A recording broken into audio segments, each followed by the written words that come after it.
Hey you guys, it's been a little while since I made a video, but we are only a couple of days away from surgery, from my VSG surgery.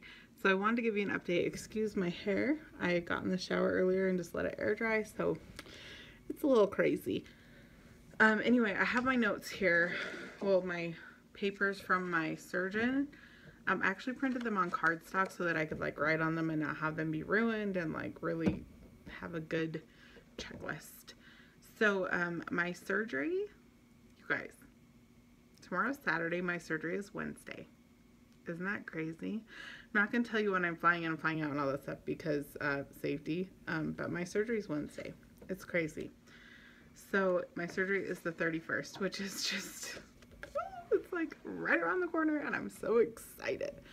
Okay, so basically we have a checklist that we had to do. I've done pretty much everything other than notify the airport if we want a wheelchair, which I've had abdominal surgeries before and never needed one, so I'm not planning on that, but I did ask them about that and they just said like you can notify them when you're there for like post-op one. And I have reviewed the checklist. Okay, so I've done everything else on the checklist except for sending my passport because I don't have one. So we're using birth certificates, which is another option. So that's that. I already sent him like my ID and stuff. And I chose, there's two options. You can fly in the day of surgery or you can fly in the night before. Either one you can choose. I'm not going to tell you what I chose because that's not very safe because you know what day surgery is. So that's happening. You have to schedule your flights according to certain times that they give you. So you have to pick your flights according to that or fly in the day before if they don't have that option. So I worked out all that. I sent the itinerary to the flight itinerary to the coordinator. This is medical tourism. So once you like pay the money, everything's inclusive. It's like and they had a bank in the US, so I actually just went to the bank and deposited a check with my name on it so they know who it's for. So it's super easy to pay for the surgery. The deposit was over the phone. It was really, really easy. I mean, there wasn't any major hurdles, and the coordinators made it so easy and so smooth. The doctor is amazing. Like, he answers questions to his patients directly, which is really nice because you can ask the coordinators, you can ask the doctors, you can ask whoever you need to ask, and not feel like you're just another number. You're a person to them. You're important, and that was a huge factor for me with going with the doctor that I chose, because I could see that beforehand, that he just was very like personable and wanted to help and wanted to communicate and talk to you and make sure you're doing okay and that kind of stuff. So anyway, so we did our itinerary. We have it all worked out now. Everything is lined up. They know when we're gonna get there. They know everything. Next thing was packing list. Because my surgery is in another country. I'm on the PreOp Diet right now, by the way. I don't know if I mentioned that. It's going great. But so because it's in a different country, you need documentation, whether it's a passport and valid proof of citizenship, or like a birth certificate and a valid ID, those kinds of things. So I've got those together. It says for clothes, you need loose fitting and comfortable clothes, clothes that are easy to get on, undergarments, which I'm actually bringing like sports bras and things because I've had surgeries before, and that pain up in the shoulder, just sometimes sports bras are just more comfortable. It just is. So that's what I'm bringing. I already have had 2 surgeries within the last year, so I kind of have more of an idea of what to expect. Obviously they weren't stomach surgeries, but they were laparoscopic abdominal surgeries, and you know, like the left shoulder pain and like the weird things like that from laparoscopic surgery, so you learn what works for you. So I kind of already have an idea. Anyway, so it says also pajamas, which I kind of just wear comfy clothes and pajamas the same, like sweatpants, yoga pants, that kind of thing, and like t-shirts and stuff. So warm socks, house slippers, and then easy slip-on shoes like flip-flops. Anyone who knows me really well knows that I basically live in flip-flops anyway. There's snow on the ground and I wore flip-flops to take the kids to school this morning. Like, ask my husband. That sounds horrible, but it's true. Snow does not faze me. Like, I wear flip-flops. I'm a flip-flop girl all the way. So, yeah, flip-flops won't be a problem for me. Plus, it's going to be like 70-something degrees in Tijuana, so I'm real excited for that. Okay, so easy slip-on shoes. And then also cell phone chargers, which I contacted Verizon, who our phone is through, and we have the unlimited plan, and that includes unlimited calls and data and texting in Mexico as well as to and from Mexico. So we are covered in Mexico. It's not going to cost us any more for phone calls or Facebook or uploading videos to you guys from there. So that's really great, because that means we're going to upload more and more little clip videos to let you know how it's going right from the hospital and right from the hotel where we're recovering and right from the airport, like things like that. Like it'll be more videos in the next week than you've probably seen in a long time from us, but it's because we can use our phones. So that's great. And then it says anything to keep you entertained. There is Wi-Fi there, which we don't really need the Wi-Fi, and to keep us entertained, my husband will be there. We're going to enjoy some time with just me and him, which hardly ever happens. Obviously not that kind of enjoying time, you know what I mean? But like, because I'll be, post-op, but like, just walking around and enjoying Mexico. And you have to do a lot of walking after, because walking helps to break up the gas in your shoulders, and just helps to kind of heal and get the process moving as far as healing goes. And so walking is super, super important.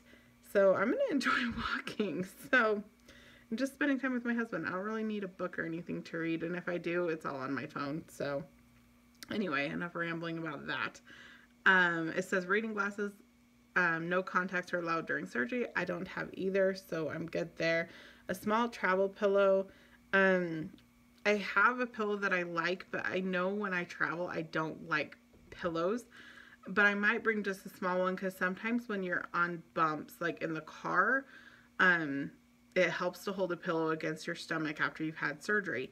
Now, we'll be not only in a car going to and from the airport, but also on planes. Sometimes it's kind of bumpy. So I am planning to bring a pillow just for like stomach support and comfort that way.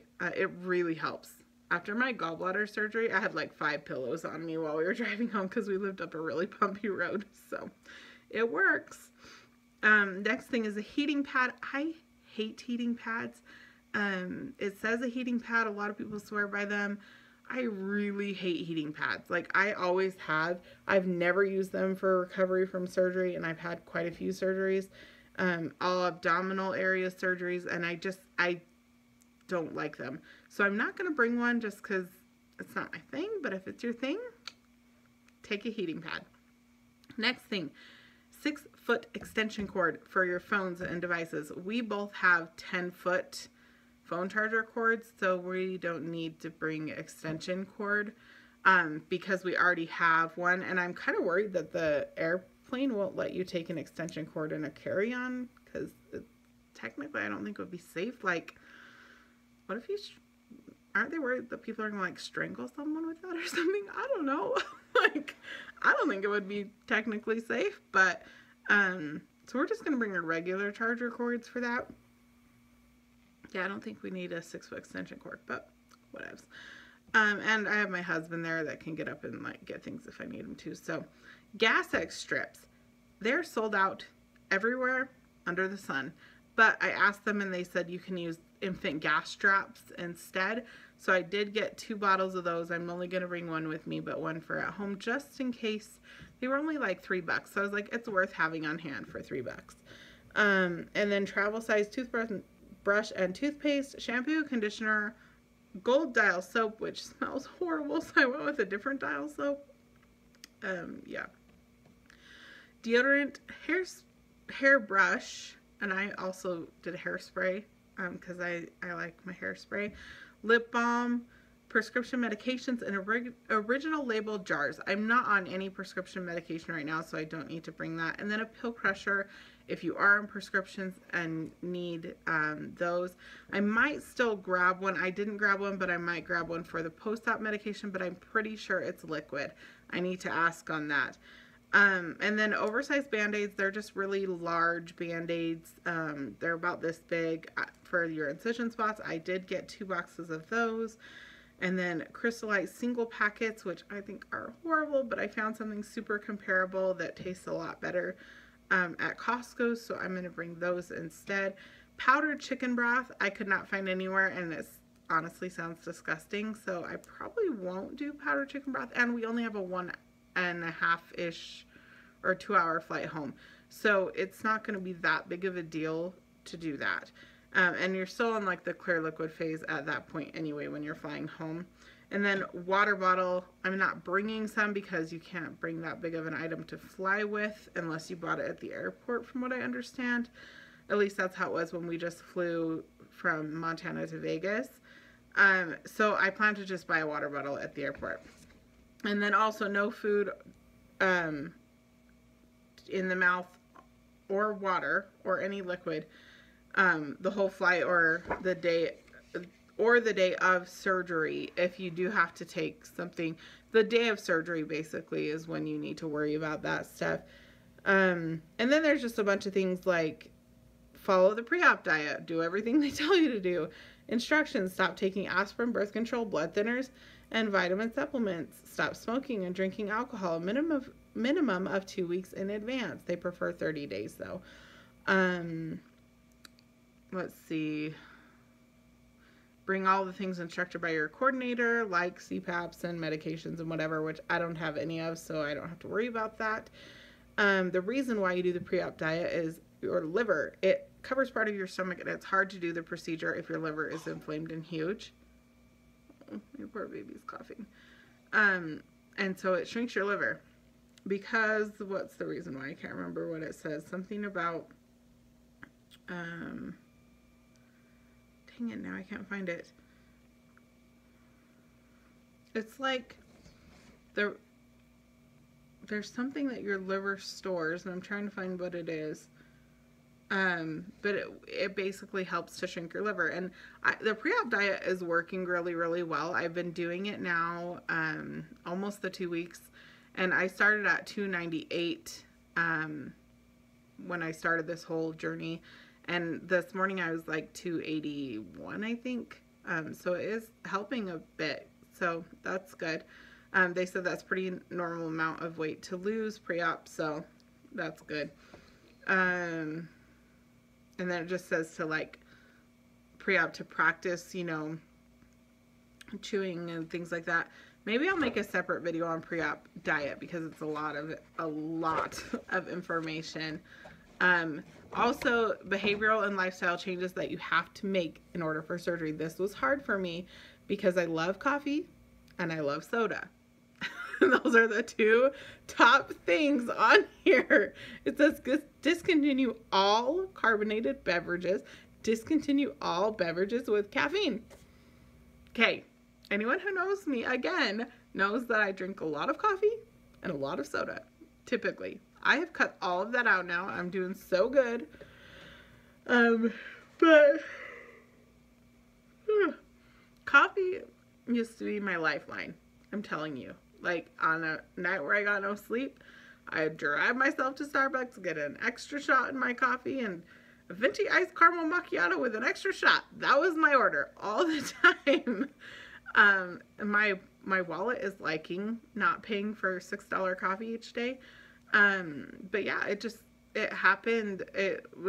I've cut it out and I'm doing really good. So anyway, I'm going to make a separate video about pre-op diet stuff because it's so much information. So I'm going to upload this one and then I will do that. So that's all for now. We'll see y'all later. Bye, you guys.